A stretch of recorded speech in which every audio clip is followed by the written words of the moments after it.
going to ask, I mean this as a compliment, I don't mean this sarcastic. I'm going to call on the four horsemen of Spring Hill Avenue Temple to come and light the Shabbat. I'll take care of those horses' hooves. Well, the four horsemen of Notre Dame, right? Remember? No. Anyway. Yeah.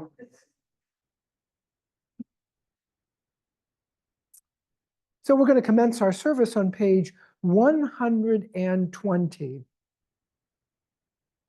with the lighting of the Shabbat candles.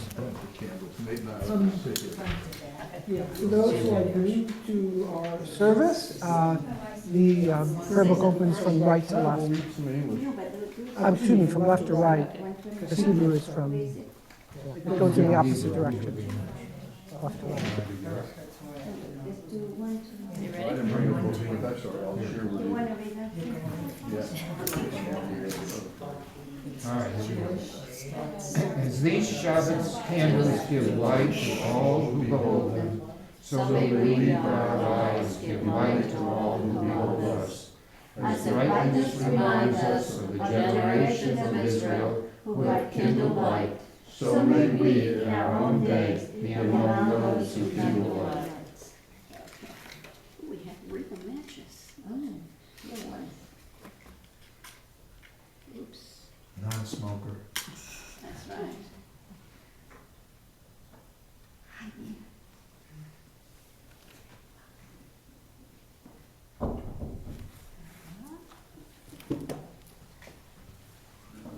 Sing with them. Yes.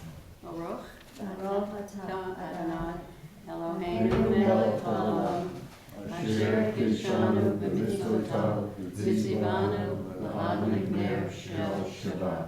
The source of light and truth, creator of the eternal law of goodness, help us to find knowledge by which to live.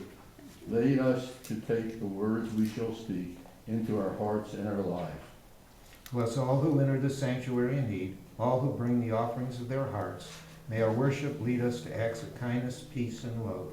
Blessed are you, Adonai, our God, sovereign of the universe, who hallows us with mitzvot, commanding us to kindle the light of Shabbat. And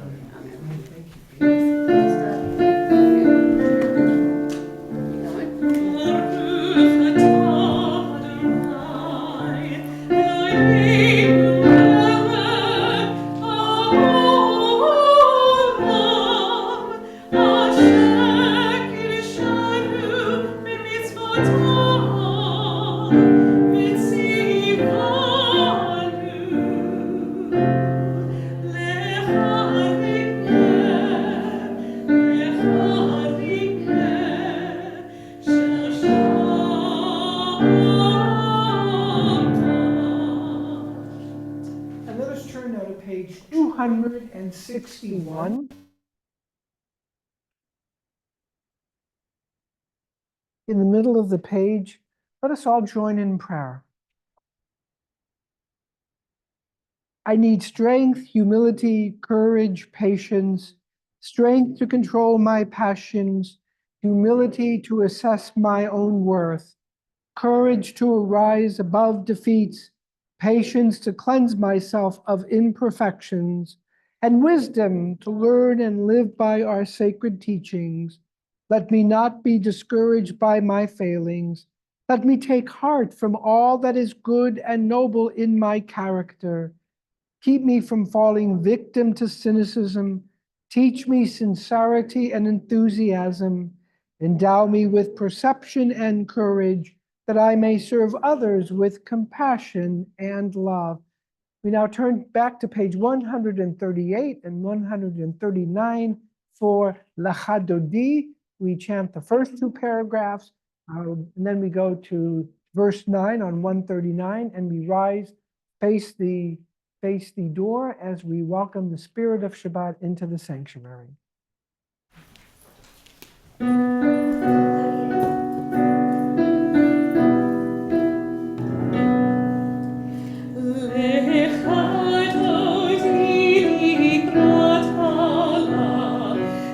Shabbat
the Baruch, page 145.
now for the Shema on page page 152.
We're going to continue with the V'ahavta, page 154.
Let us turn now to page 235 for a responsive reading in the middle of the page.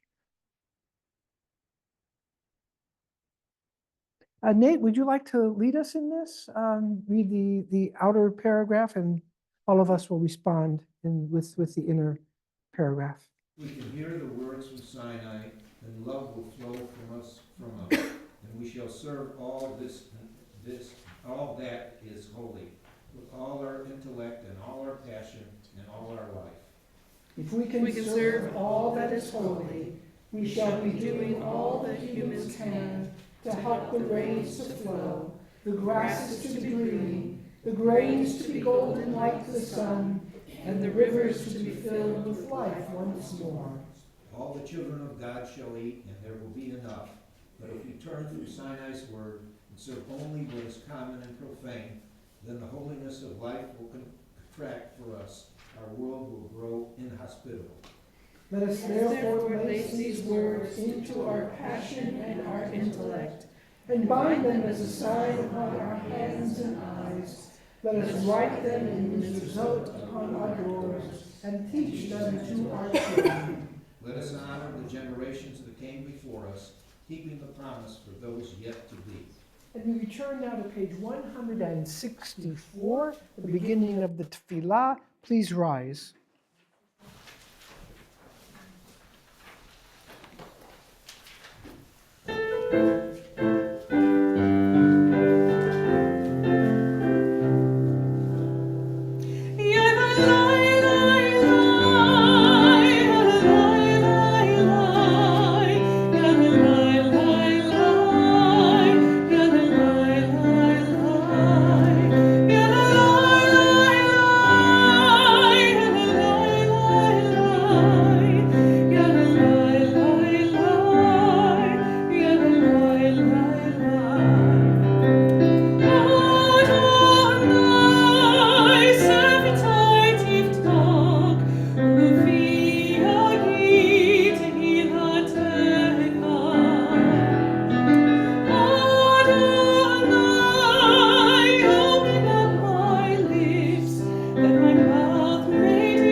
Page 168.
Baruch atah Adonai, Mikayeh hakol.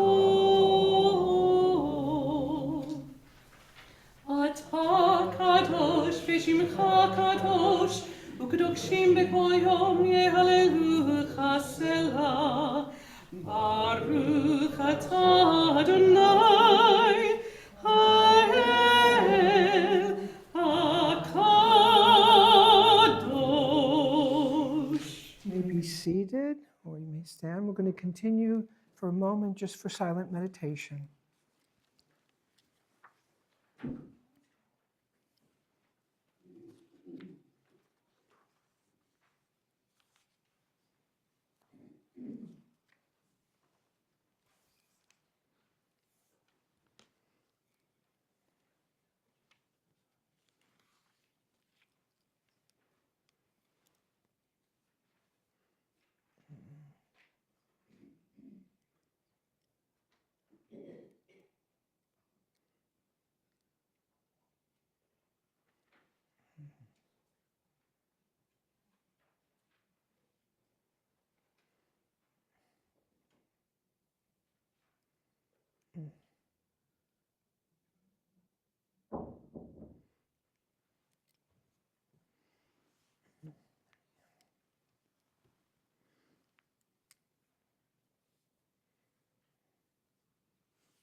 Anne, would you be so kind as to lead us in worship on page 175 in the middle of the page?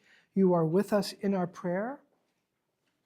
You are with us in our prayer, our love, and our doubt, in our longing to feel your presence and do your will. You are the still clear voice within us. Therefore, O God, when doubt troubles us, when anxiety makes us tremble, when pain clouds the mind, we look inward for the answer to our prayers.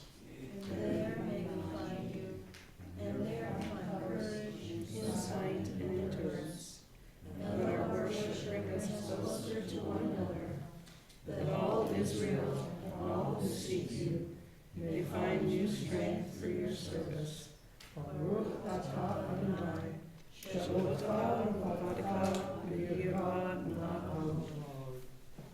And we continue now with Yosef Shalom on page 180.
So Shabbat Shalom to everyone.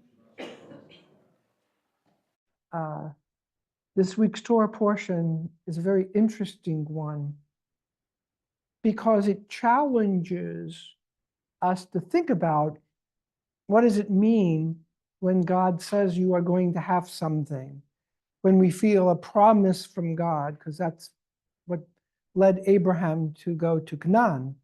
In this week's portion, Sarah passes away. Abraham mourns for her, recites a eulogy, delivers a chesped, from which we derive the importance of saying words about someone, good words when someone passes. But then, interestingly enough, he describes himself as a ger and the toshav, because he needs to buy land in order to bury Sarah. Now think about that for a moment in relation to what the story reveals. The story says that Abraham is to inherit the land. He's supposed to actually have possession and own the very land that he has now gone to, which is Canaan, or pre-Israel. So why does he have to buy the land? Why does he have to buy property? So there's a couple of answers to that question. But I want to preface that with one of the worst anti-Semitic tropes that exist in today's world, and that is the notion of, quote, Jewing someone down.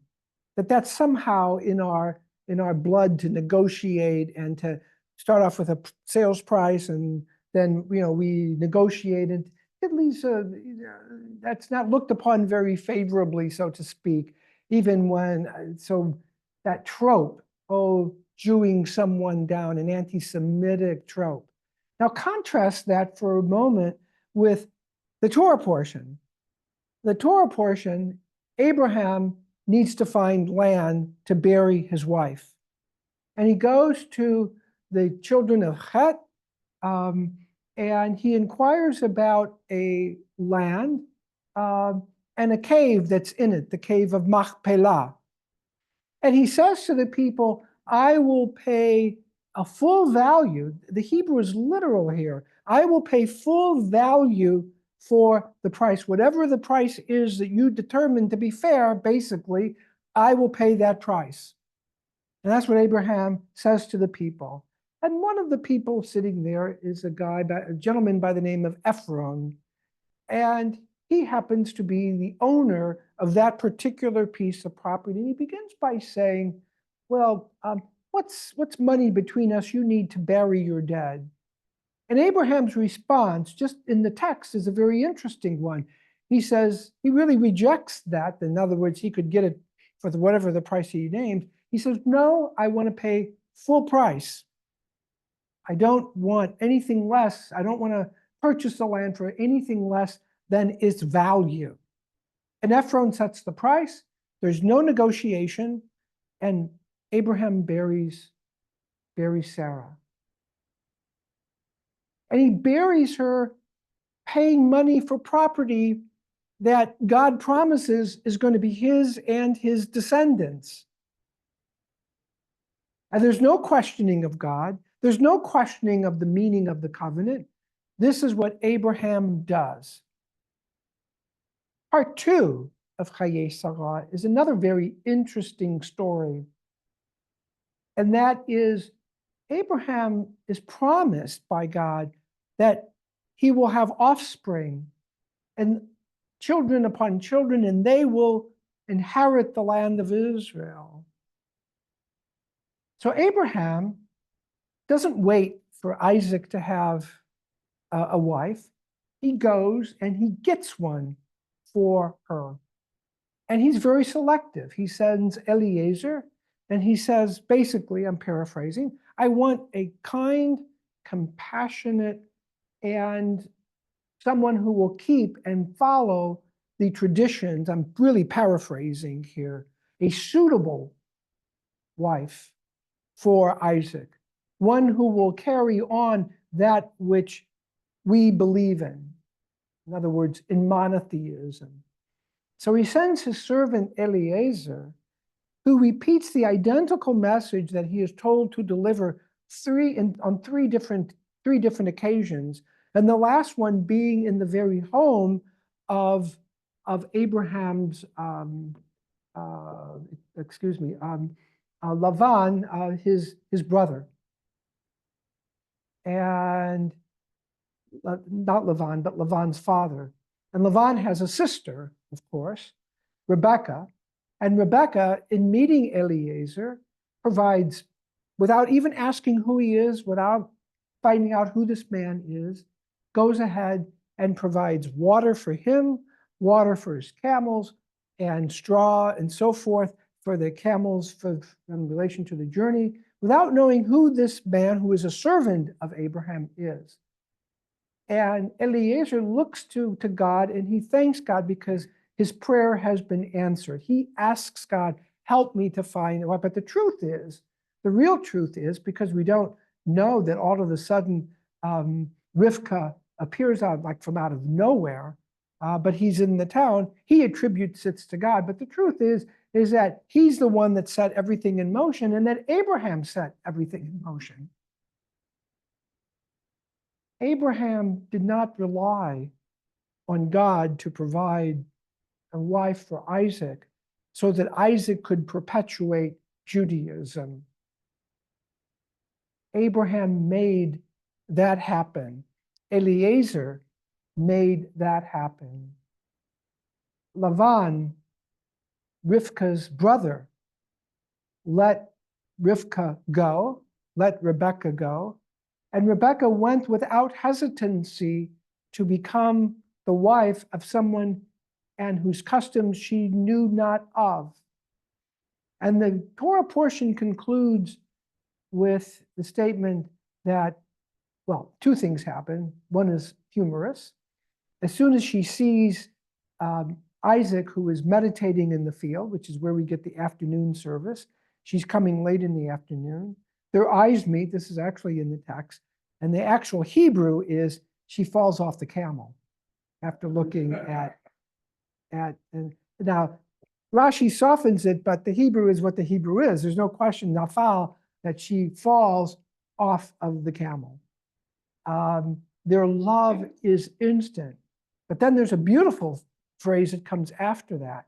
He takes her into Sarah's tent, he marries her, and he loves her. And of course, the rabbis draw great meaning from that because the love that occurs before the marriage, falling off of a camel, that's one kind of love. But the love that really needs to endure is the love after the marriage. That's the hard love. That's the difficult love to preserve and to grow and to nurture.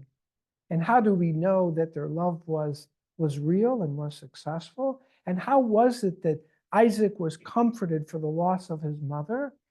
The rabbis say that as soon as Rebekah went into his mother's tent, she baked the challah and she lit Shabbat candles. Now, on one level, that sounds very nice, but what it symbolizes is the carrying on of the tradition into the next generation. And what's the lesson for us? What's the lesson for us as American Jews? The lesson for us as American Jews is that Judaism just isn't going to automatically perpetuate itself. It needs people who are committed to making it grow. It needs every generation to make Judaism what it has always been, a vibrant, a wonderful faith, a wonderful way to commit one's life. It is based on justice and fairness and love. Social justice just isn't a Christian term that grew out of the New Testament and finds practice. Social justice was always part of the Jewish tradition. That's what we read in Isaiah on Yom Kippur, right? To feed the hungry, to clothe the naked. That's not just in the New Testament. 700 years earlier, Isaiah wrote those words that ring so true today as to what is the ideal society that we as Jews seek to have in this world. We may not always live up to that standard, to be sure, but that's the standard nevertheless. And what we need is to learn the lesson of Chayei Sarah. The lesson of the life of Sarah is that her life lived on. She did not die and everything was lost, but everything continued because the ones who loved Sarah, Abraham and Isaac, made that happen. And at the very conclusion, and this is very interesting, at the very conclusion of the parsha, Abraham takes another wife. His life goes on. And the Midrash tells us that it was Isaac who went out and found a wife for Abraham. And that wife was Keturah. That was her name. And our rabbis state that Keturah was none other than Hagar and Ishmael, who were sent out long ago. That Keturah was actually Hagar. And it comes full circle, and our faith not only survives and Abraham is comforted, but that our tradition now will carry on from the time of Isaac to this very day. And with full confidence, I say, with the next generation and generations to follow, the Dor Vador. Shabbat Shalom.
We continue now with the Misha Berach prayer, page 371.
Pray for the healing of Dr. John Johnson, Harold Fink, Emily Fink, Drew Pasaglia, David Cherniak, Amy Sundberg, Elaine Berman, Mark Schoenfeld, Marcia Jacoby, Nita Kramer, Robin Mayer, Sandra Kelly, Mariah Osborne, Saxton Osborne, Brenda Glussman, Shirley Boyd, Harvey Gandler, Tyler Mazie, and Ann Beer.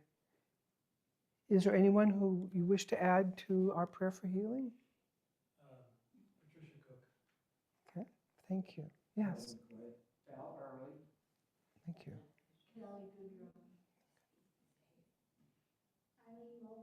Thank you.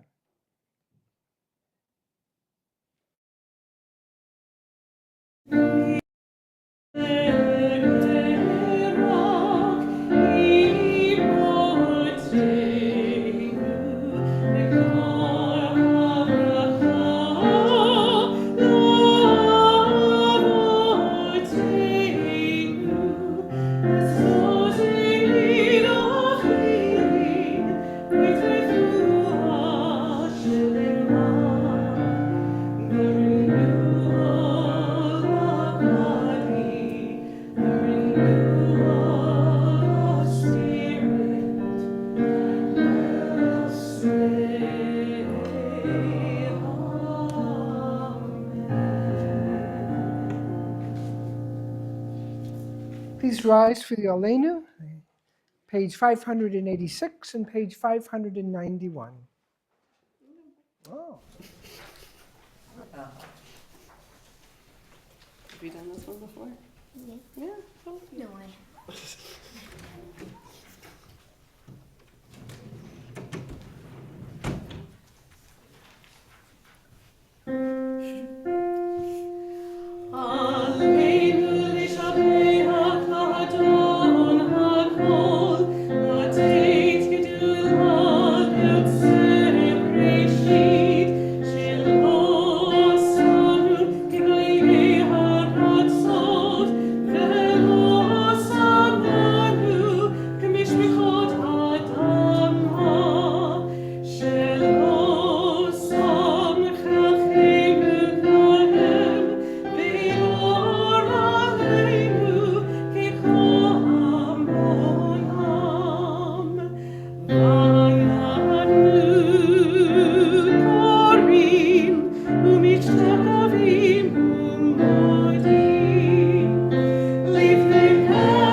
You may be seated.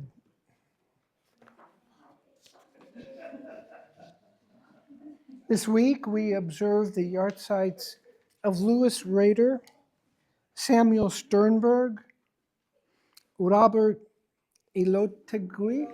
Please pronounce it correctly for me. Yeah, please pronounce it correctly. Elotegui.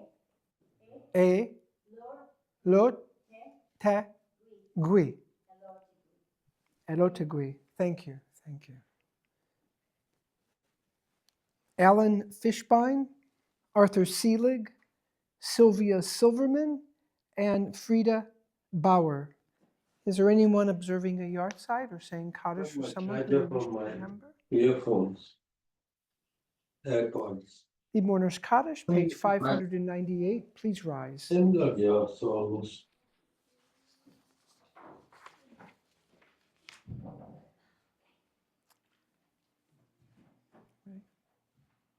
Yitgadal v'yitkadash shmei Rabba v'yalma divrach chirutei v'yamlich malchutei b'chayechon uv'yomechon uv'chayei d'chol beit Yisrael ba'agala uv'izman kari v'imru amen. Yehei shmei Rabba mevorach le'olam u'le'almei almaya. Yitbarach v'yishtabach v'yitpa'ar v'yitromam v'yitnaseh v'yithadar v'yitala v'yitalal shemei d'kudsha b'richu le'ela min kol birchata v'shirata tushbachata v'nechamata ta'amiran b'alma v'imru amen. Yehei shlama rabba min shemaya V'chayim aleinu v'al kol Yisrael v'imru amen. Hosa shalom bimromav, hu ya'asa shalom aleinu v'al kol Yisrael v'imru amen. May God, who establisheth peace unto the heavens, grant peace and comfort in the hearts of all who mourn, and let us say, Amen. You may be seated.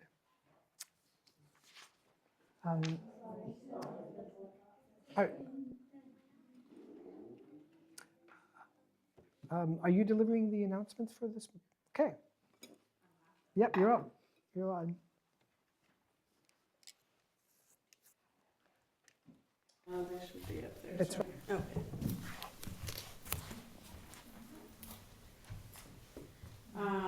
So next Thursday, there will be a group of us volunteering with Pinch Hitters.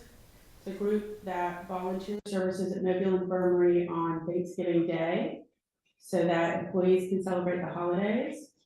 If you're interested in volunteering, please contact Paul Bergman or the Temple office. The next session of Judaism for non-Jews and Jews alike will take place on Sunday at 12:30 here at the Temple. The topic will be the deeper meaning of the Sabbath and our festivals. The Temple office will be closed on Thursday, November 28th for Thanksgiving and will reopen on Friday, November 29th at 10 a.m.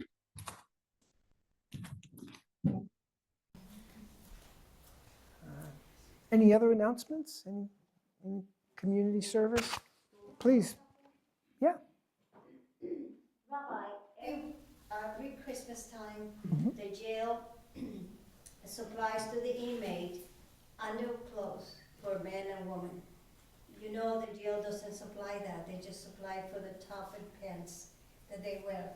So they need a lot of underwears. They have to be new, they have to be packaged, they cannot be open, and just white for men or women, whatever, just pants or t-shirts. So think about it. If you have anything and you can do it, just, you can drop it here or you can call me and I can pick it up. They really don't have anything.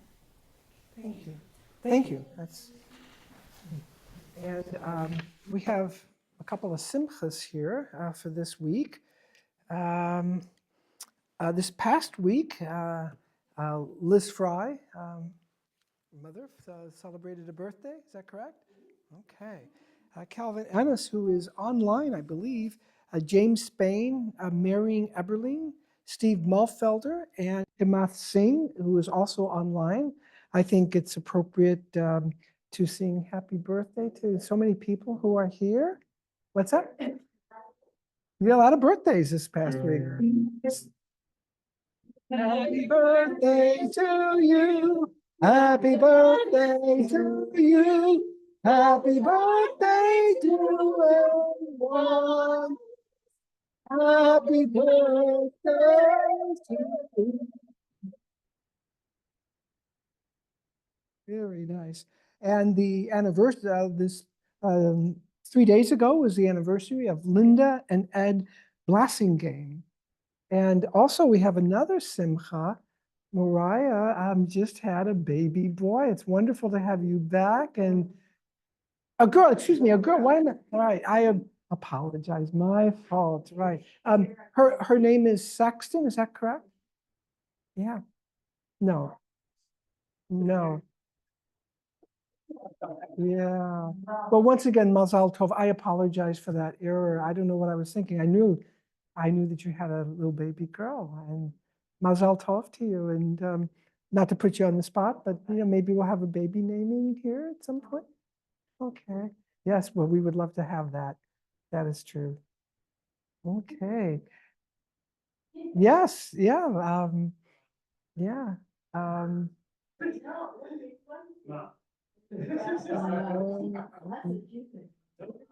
Yeah.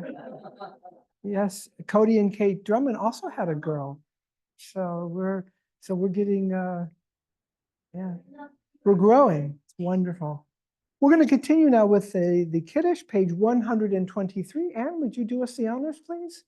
Thank you. Also, before you begin, we want to welcome online Ellie and Cole Appleman, Pinky and David Cherniak, Eric Riggs, all the way from Tennessee, Karen and Himath Singh, Priscilla Gold Darby, Calvin, I'm assuming that's Calvin Ennis, and Harvey and Sandra Gandler. Okay. Please rise. Please rise.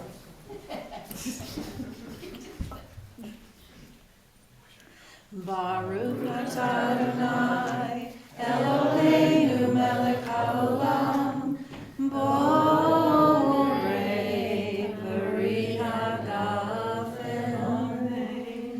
Baruch atah Adonai, Eloheinu melech haolam, asher kishanu b'mitzvotav, v'ratzavanu, v'shabbat kadsho, b'yahava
Thank you. You may be seated. We're going to conclude our service with with Adon Olam to America the Beautiful. To America the Beautiful. To a little nod to America on the week of Thanksgiving. So you can find the text on page 625.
A Thanksgiving Kiddush, so I hope you'll all join us.